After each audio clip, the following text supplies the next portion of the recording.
How House of Dragon changes the nature of family and royalty in fantasy. Welcome back to Artificial Radio, where we dive into the intersection of technology, society, and storytelling. Today, we are exploring how House of the Dragon revolutionized the fantasy genre's portrayal of family and royalty.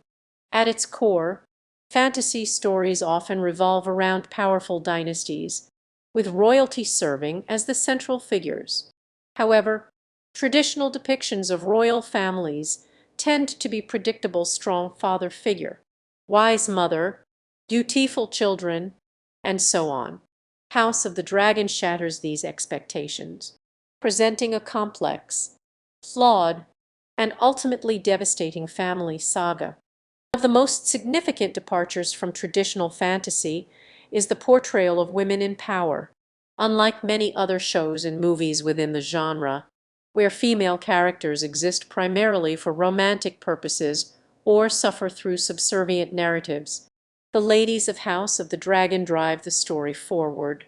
Rhaenyra, Alicent, and Rhaena are multidimensional, ambitious, and sometimes ruthless characters who defy the typical fantasy expectations of female agency.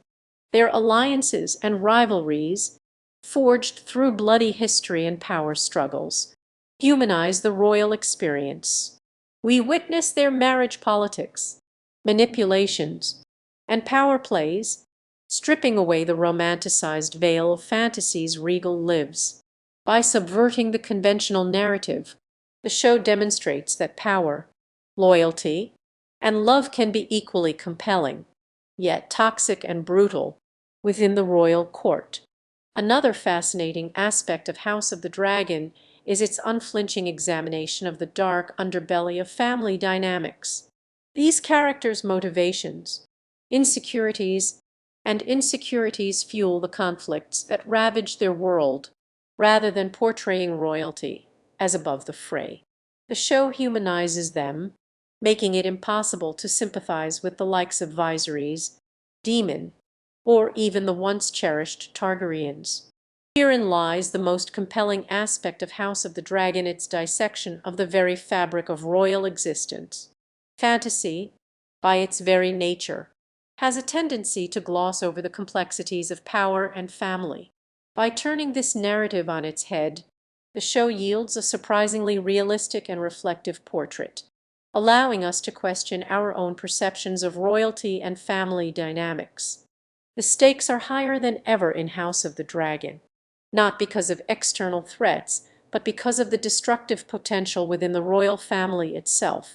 This internal conflict underscores the fragility of power and the often devastating costs it exacts on its wielders, rendering allegiances fluid and messy. No longer is a character's royal status a guarantee of untainted moral or emotional integrity. Yet, the series does more than simply subvert expectations. It charts a thoughtful and ambitious new course for the fantasy genre. House of the Dragon speaks to a curious viewer who craves more than hackneyed, predictable tropes.